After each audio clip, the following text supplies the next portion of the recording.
Tony Fowler at Tito Vince naghiwalay na. Social media personality ibahagi ang dahilan ng kanilang hiwalayan. Break kami ni Vince ngayon. Kasi ako din, napupuno din ako. Kaya mag-isa na lang ako. Ayoko na talaga. Pero bago ang lahat, kung ikaw ay bago sa aking channel, huwag kalimutan na mag-subscribe at i-click ang notification bell for more trending news. Tila may abangan na namang ang fans sa YouTube reality show na Toro Family matapos isiwalat ni Tony Fowler ang pagbabalik single mom niya. Sa kanyang social media post, sinabi ni Tony na muli siyang nagbalik bilang single mom ilang buwan lamang matapos niyang ipahayag ang kanyang pagbubuntis. Kinaya ko nung una, na-practice ko na, so kayang-kaya ko sa pangalawa. Balik sa #singlemom, sulat niya. Gumawa rin si Tony ng isa pang Facebook post tungkol sa pagharang sa isang tao sa kanyang buhay. Mas madaling umibig kaysa manatili sa pag-ibig block, sabi niya. Sa kanyang live video, makikita na matamlay at tila malungkot ito, ngunit tinatago pa nito ang totoong niyang pinagdadaanan. Ngunit dito ibinunyag ni Tony na nagkakaproblema siya kay Vince.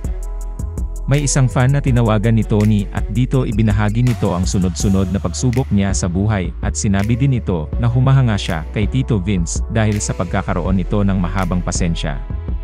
Dahil dito na ibahagi na rin ni Tony ang kanyang pinagdadaanan sa relasyon nila ni Tito Vince at nagpasya na pansamantalang wakasan ang kanilang relasyon habang inaayos ang kanilang mga pagkakaiba. Sa Naalala buhay. ko nga po si Tito Vince sa partner ko kasi sobrang bait. Alam mo yung...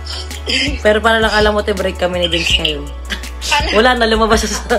Kasi ako din, napupuno din ako. Kaya mag-isa na lang ako. Ayoko na talaga. May mga ganon. Alam mo kung kailan buntis ka? Ganon. Dahil sa binahaging ito ni Tony, marami sa kanilang taga-suporta ang nalungkot, ngunit umaasa pa rin na magkakabalikan at magkakaayos ang dalawa, lalo at pinagbubuntis ni Tony ang kanilang anak.